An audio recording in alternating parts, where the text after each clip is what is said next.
네, 안녕하십니까. 팀이 천재를 이긴다라는 주제로 최유엔 교수의 미래의 교육을 묻고 답하다 세 번째 시간을 시작합니다. 재미있는 책이 있습니다. 그룹 지니어스라는 책이죠. 심리학자이고 경영 컨설턴트인 케이스 소이어는 창조성은 협력을 통해 생겨나며 어떤 일에 대한 개인의 창조적 아이디어도 이전에 다른 사람들과 공유한 많은 아이디어의 영향을 받게 된다고 주장했습니다. 그는 모든 히트 상품은 창조적 협력에서 나왔다고 합니다. 실리콘밸리의 성공과 카페 문화가 그 사례이고, 특히 반지의 제왕 등의 작가 모임인 옥스퍼드 잉클리스 회원이 그 협업을 통해서 가능했다고 합니다. 사회, 기업의 모든 성공은 팀에, 개인의 역량은 팀을 통해서 발휘되어야 되는 시대에 살고 있습니다. 팀워크에서 가장 중요한 리더십은 즉 팀의 성공 여부는 팀 구성원 간의 이해와 존중 마인드입니다. 하워드 가드너는 미래에 요구되는 5가지 마인드를 제시한 바가 있습니다. 그 중에서 중요한 한 가지로 존중, 리스펙트 마인드를 주장했습니다. 서로 다른 팀 구성원들 간의 집단 지성을 높이기 위해서는 이해, 배려의 존중이 중요한 덕목입니다. 아폴로 신도롬이라는 신도롬이 있습니다. 이것은 보통의 그룹으로 된 집단과 우수한 집단을 비교한 연구입니다. 놀랍게도 개인이 우수한 집단의 결과가 보통의 집단보다 못하다는 연구 결과가 나왔습니다. 이해와 배려가 부족해서 그런 것 같습니다. 이와 같은 신드롬을 아폴로 신드롬이라고 합니다. 2020년 9월부터 영국에서 여러 교과와 더불어서 관계 맺기 교육을 초, 중, 고등학교에 필수로 가르치려고 하고 있습니다. 가족 간의 관계, 친구의 관계, 타인과의 관계, 특히 온라인에서의 관계, 이런 안전 문제라든지 이런 관계 맺기 교육을 강조한 것은 주목해 볼 필요가 있습니다. 여기에서 경계라는 중요한 개념을 제시합니다. 물리적인 경계, 정서적인 경계, 자기와 타인의 감정을, 그리고 인간관계의 경계를 잘 지키는 것이 관계의 기초라고 역설하고 있습니다. 에너지 뱀파이어라는 용어를 우리가 쓰고 있습니다. 그림에서 보시면은 우리가 사람을 만날 때 에너지를 빼앗아가는 사람이 있습니다. 반면 어떤 사람을 만나면 우리가 에너지를 얻기도 하지만은 에너지를 빼앗아가는 사람을 에너지 뱀파이어라고 합니다. 이런 경험이 있으십니까? 매사에 가시돋친 말을 하고 빈정대거나 부정적으로 대하죠. 우리는 앞으로 시대에는 에너자이저로서의 역할이 중요합니다. 아프리카에서 에어컨을 사용하지 않고도 실내 온도를 25도로 유지하는 건물이 가능할까요? 환경 건축가 믹 피어슨은 아프리카의 짐바브웨의 수도 하라레에 에어컨 시설이 없는 이스트게이트 쇼핑센터를 설계하고 시공했습니다. 이것이 가능한 이유는 그가 생물학자를 만났기 때문입니다. 호주에서 몸 길이가 6mm밖에 되지 않는 흰개미들이 자신의 몸 길이의 1000배에 달하는 6m 높이의 집을 짓고 사는데 착안했습니다. 건축가와 생물학자의 이질적인 사람이 만나서 협업을 이루어서 혁신을 일구어낸 사례입니다. 융합시대에는 협업이 혁신을 일구는 지름길입니다.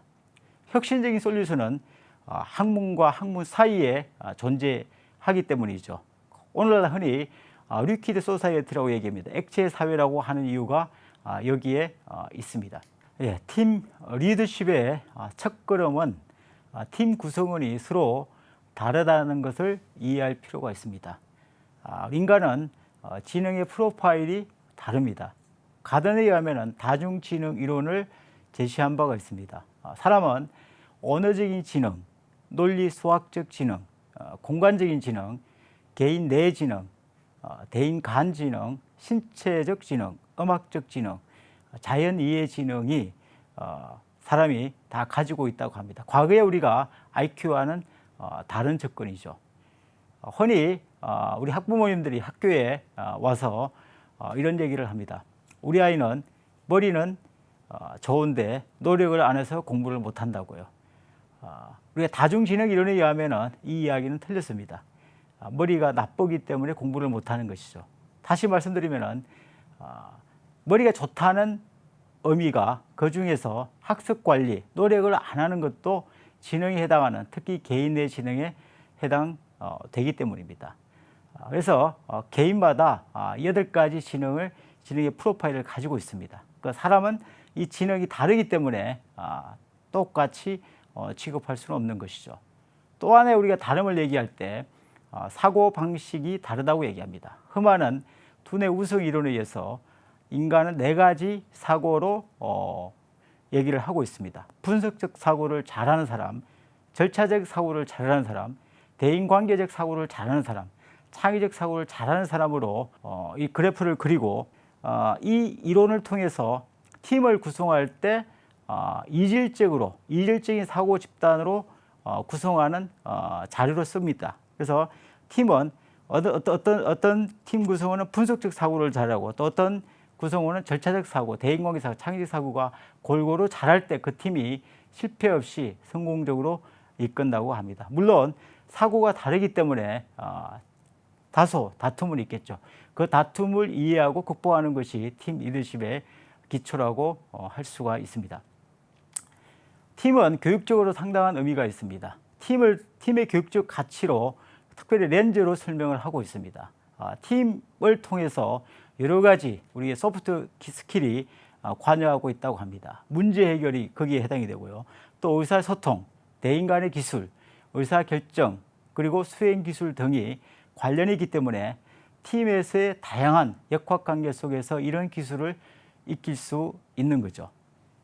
팀은 오해를 하고 있는 부분이 있습니다. 팀을 집단과 오해합니다. 단순히 단체나 조직으로 생각하고 팀의 결정에 따라야 된다고 개인을 무시하는 것이죠. 그래서 팀은 지시와 경쟁이 아니라 안내와 협력입니다.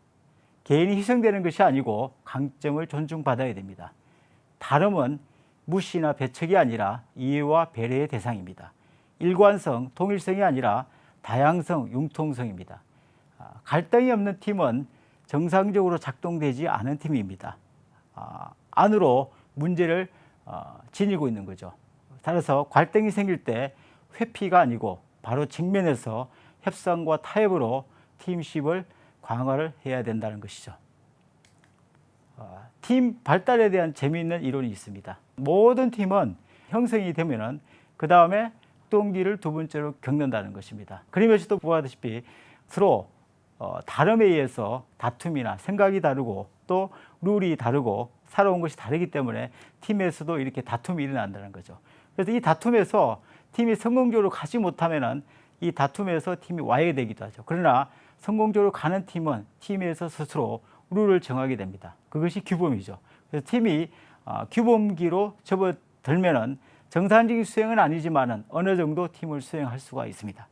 그리고 그 규범기를 지나고 정상적인 팀의 수행기로 발전을 된다는 것이죠. 이 그래프에서도 보시다시피 팀의 과제 집중력을 보면은 형성이 되고 나서 폭풍기에 갈등기에 이것이 떨어지는 걸 볼 수 있고 규범기 정상 수행기로 가면서 정상적으로 발전하고 있음을 알 수 있습니다. 쉬운 예로 흔히 결혼도 이와 비슷하다고 합니다.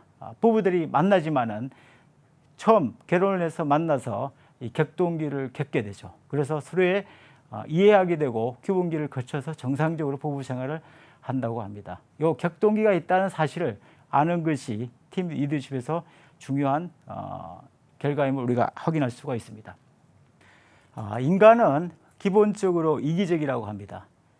경제학자 아이리스 보넷과 브루노 프레이가 아주 재미있는 실험을 했습니다. 인간이 협력적으로 변할 수 있을까 하는 실험을 하게 되죠.